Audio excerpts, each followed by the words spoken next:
Eli Manning. What about him? Hell of a fucking game. Yeah, Saquon Barkley. This guy. This is the next conspiracy theory. Saquon Barkley. Hell of a fucking game. Right. Giants offense humming. Right. I mean, I think Eli Manning was 18 for 22 or something like that. Did Eli have 3 touchdowns or 4 touchdowns or something like that? Put up 40 points. Saquon went for 174 yards, I believe, just rushing, plus more in the air. Mm-hmm. Giants defense locked down. Yeah. I'm talking about hell of a game. And there was one thing missing in this game, and that thing was one of the best players in the league, Odell Beckham Jr. Now, what is happening here? Is this the Giants potentially sending a message to Odell? Is this a team, or is this the opposing team when Odell is in going, okay, they're going to Odell every single time, so let's just scheme for him? Is this the team going, hey, Odell, we're going to actually have some fun and throw the ball when you're not in? I don't know. On purpose?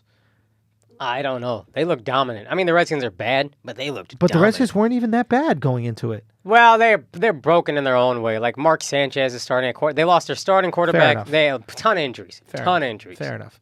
Yeah, losing the starting quarterback was massive. Then they're back up.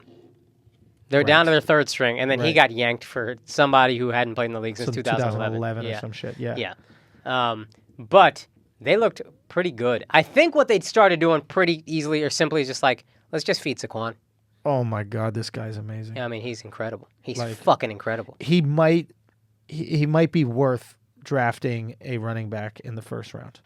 In the top 5, Right. which is insane. I still think you take a quarterback when you get a chance to get a quarterback. Sure. The guy on the ticket had this crazy stat. Right. He was in defense of re-signing Dak Prescott, but he said, if you take a quarterback in the first round, there have been 28 taken going back to 2003. Yeah. Outside of the top 5, the only good ones are Aaron Rodgers and one other one I can't remember. But there are 26 others. 2 were all right, and then everybody else taken in the first round outside of the top 5 was not even playing for more than 5 years. Right. Not even in the league anymore. Really? Yeah.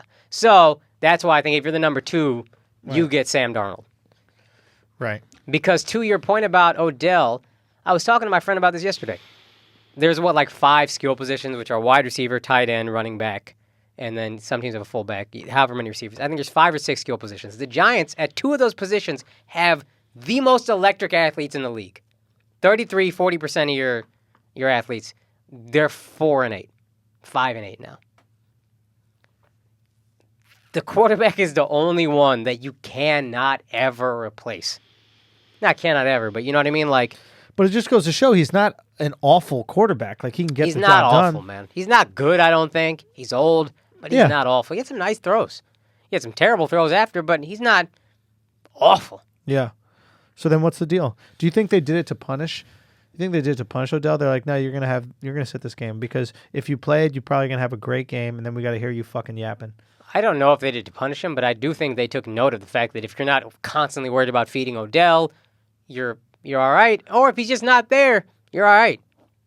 Well, that's the other thing, right? It's like, we can be bad without you. Yeah.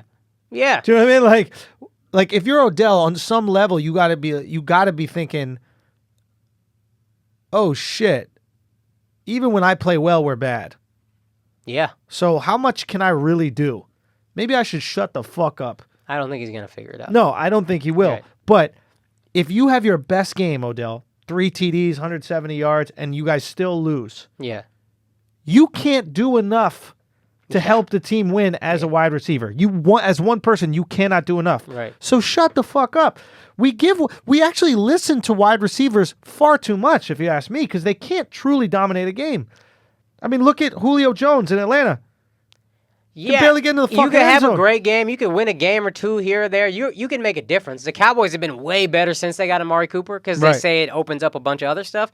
But, best case scenario, you're a guy that draws enough attention that other people, but you're not Aaron Rodgers, where best case scenario, you win the fucking game. So that's the thing. With Aaron, with Tom, with Drew. Even with Saquon, I think, because you're giving him the ball 24, 25 times, 5 passes. He's touching the ball 30 times. With these guys, they can have an attitude about the game because they can truly have a major effect on the game. Right. With Mark Sanchez, Odell Beckham Jr. is not getting the ball at all. Yeah. A trash quarterback, you're not getting the ball. Right. And even if you have a great quarterback, even if you have Ben Roethlisberger and Antonio Brown, that's not happening all the time. That's happening 8 times a game you guys are connecting. Yeah. It's not enough for you to talk. So even if the fact that we let wide receivers say anything out loud is besides me. And it's really just because of how exciting they are to watch catch the ball. Oh, it's so fun. But it's only based on excitement. It's not based on merit. The fact that a wide receiver gets to have a microphone that we let him say what the team needs to do and what doesn't is kind of absurd. I think, yeah. Right? I think impact, it's like the 5th most impactful position. You're the opening act at the comedy show. You're the feature. You're a strong feature. You're a feature at a comedy show complaining about how the show should be run. It's like, dude, this show's going to be fine with or without you.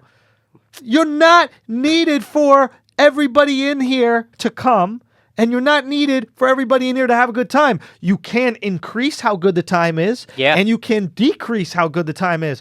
But that time is going to be had with or without you. The show can win without you. The show goes on, baby. It do go on. The show goes on, man. It's crazy that we let them talk at all. Why doesn't, whenever they start talking, why does someone go, you touched the ball 8 times, shut the fuck up. Yo, shut the fuck up. The most you going to touch the ball is 10 times. Yeah. Shut the fuck up.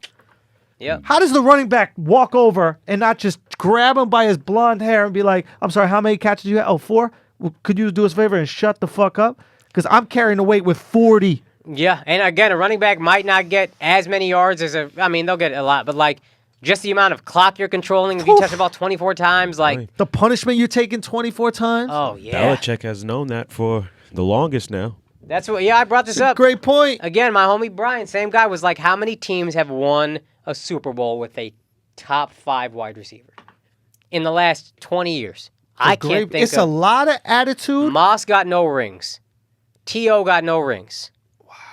Who else can we think of? Chad Ochocinco got no rings. Terrell Owens, you said T.O. got no rings. Julio Jones got no rings. No rings. A.B. got no rings. Wait, A.B. got no rings with Roethlisberger? A.B. got no rings. Santonio Holmes was the MVP of that Super Bowl in 2008. A.B. wasn't even in the league. And then Hines Ward. But Hines Ward was a fucking blue collar. He was a blue collar receiver. He was just he'd go across the middle. He'd do the work. Block the fuck out of he'd take cheap shots on people. Let's keep going on this. This is great because I think wide receivers. Odell Beckham Jr. got no rings. I love this man, but Des Bryant got no rings. I think wide receivers are getting far too much attention, and it's simply because of the excitement that they bring to the sport, but their effectiveness to win a game is virtually nonsense. They help. Again, seeing what Amari's done for the Cowboys. They help, but not close to as much as their spotlight. They got talk. A wide spot, a Diva big, wide bright receiver, spotlight. Larry Fitzgerald, again. No rings. And he's a guy that everybody wants to emulate. Professional. No rings. Holy shit. It's not worth paying him. That's what a lot of people say. That's why I'll pay a running back before I pay a wide receiver. The only issue with running backs is longevity, but yeah. Pay him for 2 years. Sure. Oh my God, this is eye-opening. Again, this is not saying that they're not exciting, they can't do things, but they don't affect the game enough for how popular they are. Megatron. No rings. No rings. Oh my Lord. A great wide receiver is to your team's detriment. It hurts your team because you overpay. Good receivers. Good receivers are great. Great receivers who shut up and don't demand a ton of money. If you get one of those, Akaash. Amazing. More power to you. Akaash, you know who has had good receivers throughout his career? Bill Belichick, Tom Brady, Aaron Rodgers. Aaron Rodgers. You know who has had good receivers throughout his career? Drew Brees. You know who's had good receivers throughout his career? Maybe even oh my God. You know who had good receivers? Chargers receiver, Phillip Rivers. Phillip Rivers. Yeah. I think Keenan Allen is really good. He's got Keenan Allen who's Antonio Gates is elite, tight end. But tight end is different because you block and receive. Yeah. It is you affect the game in multiple ways every single play. Because they have to block so much, they don't seem to be divas nearly as often. You never hear him. The closest you can think of is Gronk. Jimmy Graham. Oh, Jimmy Graham. I never even thought he was. I thought he was a little nuts. But he was really a receiver. Like, he barely blocked and he was trash at blocking. I never thought of him as being a diva or like a distraction. Oh, this is good. Okay, keep going. You know who had good receivers and not great receivers last year? Who? Philadelphia. Alshon Jeffrey, Nelson Aguilar. These are good receivers. These are just working class receivers. Give me an Alshon Jeffrey, but I'm not paying him a top 5 contract. Oh, my God. It's crazy. He brought this up to me like 5 years ago when it was time to extend Dez. And again, I love Dez, so I was like, pay him. But it was a valid fucking point. I cannot think of one. The last great receiver I can think of with rings is Jerry Rice. And he's the greatest. But he also had... quarterback, running back. I mean, if you have... tight end. He had a full offense. Wow, dude. This is crazy to put together. It's a fucking waste of money to pay wide receivers. In the modern NFL or whatever we call that, it seems like it. I know the Cowboys got 3 rings with Michael Irvin, and again, I fucking love Michael Irvin. But you start to think, right?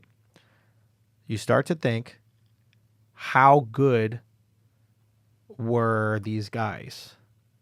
Were they actually working class wide receivers that were in great systems? I think Jerry Rice was great by every metric. Like, I mean, he smashed. outside of Jerry, Michael Irvin. Michael Irvin was great. Also, Michael Irvin was like, he wanted the ball, but he wasn't a diva. He was a team player. Michael Irvin apparently would work out until he threw up and then just keep working out. Like, the precedent he set was fucking crazy. Okay. He was that guy. But still. But Odell Beckham is not known for that. Put it this way. Hines Ward has no... if Hines Ward has no Super Bowl rings... Yeah. He is not looked at as a close to elite receiver. Probably not. No. He's a very regular fucking guy. He's Golden Tate. Yeah, I think he's good. He's Alshon Jeffrey, that type of... Maybe he's less, good. Maybe less than Alshon Jeffrey. Because Alshon Jeffrey is also kind of a freak. But, like, he'd be a good receiver. But since he has him, now we have to look at him and give him this spotlight. So what if that applies to Michael Irvin slightly? What if, hypothetically, not saying he wasn't a hard worker, but what if he was in an amazing system that had an amazing running back that drew a lot of attention, that defenses need to scheme for, and he had a lot of solo coverage, and if you put a reasonable athlete up against man. The one thing I would say is their record without him, I remember being bad. Okay, that's fair. Now, again, it's also it's a whole different game than it was back then. That's true. I'm trying to think of other... But I can't think of... Who were the Patriots dynasty? Torrey Holt has a Super Bowl. Isaac Bruce, they were elite. Yeah, they were elite. Kurt Warner, they had Maybe that's the last one. Because after that, I'm struggling to think. The Patriots. And frankly, maybe that was crazy. Before. I'm looking at a list of like wide receivers who without rings. Chris Carter. Wow. You got T.O. Randy Moss. Larry Fitzgerald. You said him, right? Yep, Fitzgerald. Yeah. Sterling Sharp. He had a career-ending injury, but same. Yeah. Calvin Johnson, Tim Brown, James Lofton. Wow, Tim Brown for the Raiders? Yeah. I mean, it's kind of wild to think about. Wow, that is a huge detriment to your team, overpaying your fucking wide receivers. Yeah. Because if you have a good quarterback, you can turn mediocrity into something special. Yeah. And if you got a great quarterback, just give me receivers who run their fucking routes. That's it. Just run the fucking route. I'll get them the ball. It's literally what we see with Aaron Rodgers every single year. Every single year, all of a sudden, there's this somewhat, I don't want to say elite, but all of a sudden, there's a great wide receiver on Green Bay. It starts game 1, they have no wide receivers. Right. Yeah. By game 4, they're like, God, maybe you're right. Maybe Adams is a hell of a wide receiver. Maybe it's the rising tide thing where like an elite wide receiver can lift a mediocre quarterback. But the thing that matters the most... I think it's the opposite. I think it can happen. I think Odell can make Eli look better. I think Amari's making Dak look better. I think a great receiver at Carolina would make Cam look better. They got a guy, DJ Moore. Right. He's really good. I think as he gets better, Cam will get better. But that's if you have a mediocre to above average to maybe even good quarterback. But what you ideally have is a great quarterback. And a great quarterback don't need great wide receivers. Brady. So don't pay both of them. Tom Brady. Pay the great quarterback, and then let's put the money in the defense. Let's put the money... Tom Brady also is apparently the 16th highest paid quarterback in the league, which is so fucking dope on his part. Yeah. But Tom Brady and Peyton Manning always give me weapons on the offense, blah, blah, blah. Tom Brady just trusted Bill Belichick, put the money wherever the fuck the money goes. That being said, Manning always had to do more than Tom has. I think part of that, though, is what I'm saying, is the money allocation was the Patriots put their money in the defense and the offensive line. They didn't put it in the skill positions like that. Right. But I'm saying is Manning knew that he was going to have to carry that offense. Like, he was going to have to call the plays. He was going to have to do everything. He was going to have to make all the audibles. Right, And, like, yeah. every single time he walked up to the line, it could change. Right. Whereas Tom is like, okay, I'm in the system. Belichick's doing all the thing. I have to Fair enough. execute this system. Fair I just enough. think his job is a little bit more Maybe. difficult, so he needed a little more help. But I'm with you 1,000%. Man, that is fucking crazy to think about how overvalued the wide receivers are. And it's simply because they're exciting. We overvalue excitement. We think guys that dunk the ball are better than they are. Yeah. Right? We overvalue excitement. Vince Carter. Yeah. We overvalue. Vince was dunking and doing these crazy dunks, so we were like, he's the next Jordan. He wasn't a No, he lockdown wasn't. defender. No, he wasn't at all. Yeah. Right? He's a solid player, professional, that kind of shit. But the guys that are doing good work, you can't name 2 wide receivers on the Saints. Maybe you can, but Yeah. most people can't. But they got one really good one who I think Miko said wasn't good, but I think he's good. Michael Who? Thomas. Yeah, Thomas. But that's it. And he's new. And when he's free, if I still got Drew Brees, I'm not looking to pay him. That's so Scoot. now. So now I'll I'm trade you thinking in your about- contract year. I'm thinking about Greg Jennings Oh, yeah. with Aaron Rodgers, what we Right. were saying last week.